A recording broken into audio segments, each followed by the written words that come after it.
It's me, Miles, 44, and I'm back with another Cardfight Vanguard Crayon Line deck profile. Today's deck profile, with the release of BT12, that was quite some time ago, we have the Dragon that has a nice big saber that would just slice through your rear guards like butter. Eradicator, Vowing Saber Dragon, Reverse. So yeah, this card came out some time ago, but very, very strong boss card. I know you guys have heard me said this before, that I don't overly like Norakami. Like, I know how to use them, I know how they work, I know how to build them, they're a fun deck and all, but I don't overly like them.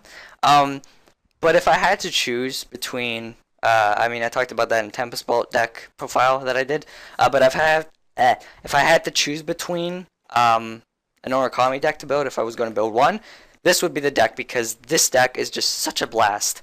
Blowing up fields, high power of ridiculousness, just the stuff you can do with this deck, it's just a lot of fun. And yeah, that's basically it.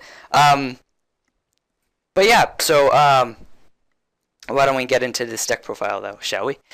Keep that in mind. So our starter, obviously, is Ambush Dragon Eradicator, Linchu. Pretty standard at this point. So yeah. And then for our grade 3s, for Eradicator, Vowing Saber Dragon Reverse. Yeah, Linchu's best starter Norakami. You can't not play it. So every Norakami deck that has Eradicator in its name will be using Linchu. Unless they're the new Legion, they'll be using Linchu.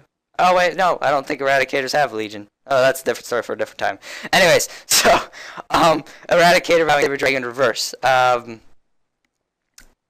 Anyone can correct me on that if I was wrong or right or whatever. So what he does, if you don't know, let me break 4, Counterblast 2, and then lock 2 rear guards with Eradicator in its card name. So it's a special lock, but not a special counterblast. What are you gonna do? And then your opponent chooses 2 of his or her rear guards and retires them, and then this unit gets 10k, 10,000 power until end of turn.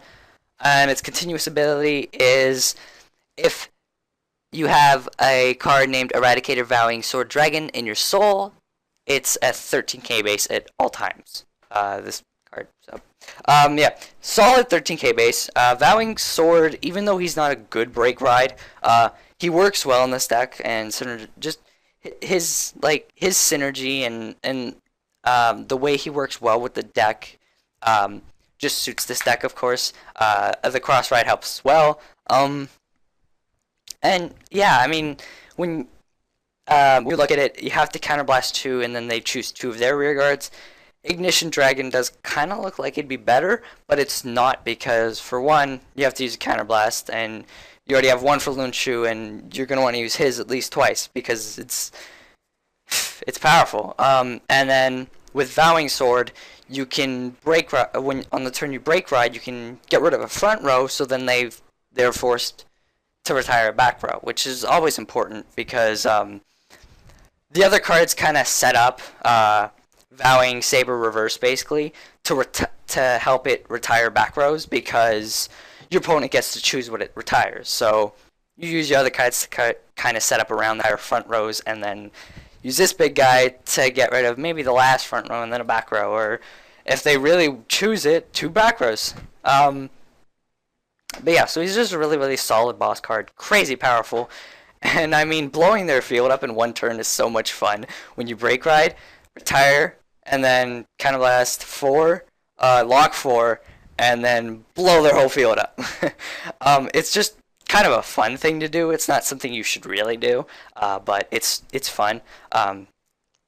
You should normally do it once per turn. But yeah, it's just fun to do that. Watch their field just blow up. And because of the break ride, you're at like 43k, and if you have Rochishin, he's at like 38. So anime, the anime, you just doing it off of the anime, right? Trying to be just like Ishida. Yeah. Alright, so for our other grade 3s, of course, is going to be Vowing Sword Dragon, Oops. So basically, your Breakride. If you don't know what he does, when a Norakami rises unit, they get 10k, and you get to retire one front row rear guard. So yeah, I believe he gets 2k attack if they have 3 or more damage. Yes, but yeah, I never explained this card before, so I thought I'd just get by that and explain it really simply because that's pretty much what it does. I mean, it's a limit break 4 for the Breakride, but everybody knows that. Just solid card in the deck. Helps, as I said, do what it does best. Get rid of a front row, so Vowing Saber can just kill some back rows that none of your other rear guards can touch. So yeah. And on to grade 2s, we have 4 Eradicator Spark Range Dragon. So your 4 12k beaters, pretty dang essential. And then we have 3 Fiendish Sword Eradicator Cho-Ou. So the reason for 3 is I've actually thought of playing 2, but I like the 3, especially because if you miss your cross ride, he can basically snipe out the front row and get your cross ride. And he's really, really important for that too. He can help with, other things like, well, I didn't get my break ride, so they're probably just 2 front rows, but now that I have Cho-Ou, I can kind of pick that off. I do prefer running 3 over the 2, and it's because of the fact that you get more field control with it. Like, it's a very big field control deck with the Cho-Ou and then the limit break. So even after you break ride, call Cho-Ou, put a Vowing Sword to the soul or Vowing Saber, or whatever grade 3 you want. If you really want to put it like a draw trigger or something, but most of the time I just use my grade 3s for that, so I don't lose any shield. And then just snipe out another 2 cards with limit break and gain some nice power. So it helps keep it more consistent as well, and that's why I like playing 3. I felt like 4 was too much just because of how it is. So I feel 3's a good number. Not too much, not too little. Perfect, just perfect. And then we have 2 Thunderboom Eradicator Thunderboom Dragon, so your 2 10Ks. If I run 2 Cho-Ou, I'd run 3 of him, just because he's a solid 10k, and as I explained in the past deck profile, his 10ks are really nice. And as well as when you lock cards behind, he can still swing to hit something too a lot of the time. So that solid 10k just really, really helps. And then we have 2 Homing Eradicator Rochishin. So if you don't know what he does, when an opponent's rearguard is put into the drop zone with one of your card effects, if you have a Vanguard with Eradicator in its card name, this unit gets power plus 5,000 until end of turn. So basically when you limit break, it gains a 10k, and if you break road as well, I mean, he probably won't be out when you did that, but if he is, because you had to call him or something, or you wanted to, maybe snipe out a rear guard that's 9k or something, I don't know, then, well, he'd be at a good 15 plus, so he'd be 23 standing alone. Another thing with Thunderboom is you don't really have any good rides. I just realized that as well, and that's why Thunderboom's really, really good. He's like your central ride. If I had to, most of the time I'd ride like a Spark Rain, but Thunderboom's like your solid ride because there's no preference in riding. All it is you just don't want to ride this guy right here, Rochishin. And that's the reason I played 2. You really only need them at the late game when you limit break or whatever. Like, he doesn't really benefit unless like a Shuki's behind him early on and you use Cho-Ou's skill, maybe to get your cross ride or something, or just use it because you want to use it to abuse it. Use it to abuse it. It rhymes, it works.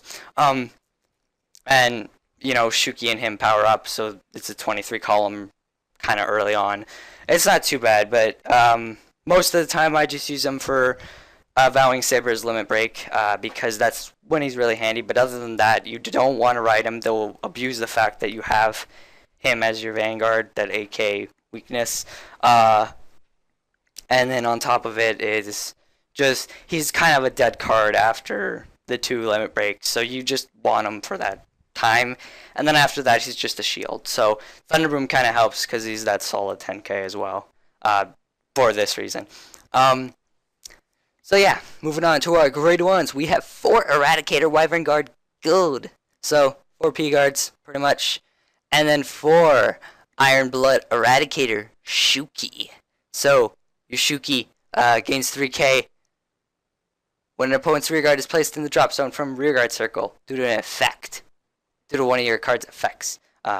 So he can really stack, especially when you limit break with Saber. I don't think I've ever read off his ability before, which is why I kind of read it off there.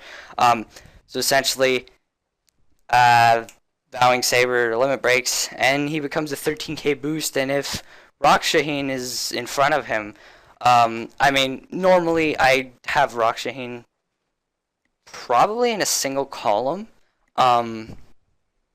Actually, no, I wouldn't. I'd normally have Spark Rain or something, Spark Rain or Thunderboom in a single column, and then I'd have Rochishin in front of him just to come for that huge number. Get something else to hit in little rear guard, and then get your Vanguard with tons of power. And then this threatening column with Shuki and Rochishin. Shuki at like 13, Rochishin at 18, so it's 31. So that's a pretty crazy column. I mean, yeah, that's a pretty scary column. So, as I said earlier about the Cho-Ou, you could if you want to, but yeah, it's just Shuki really helps because you do a lot of retiring with this deck. You know, Cho-Ou, Ouei, your Breakride even. So you even get something off of a Breakride, your Vanguard.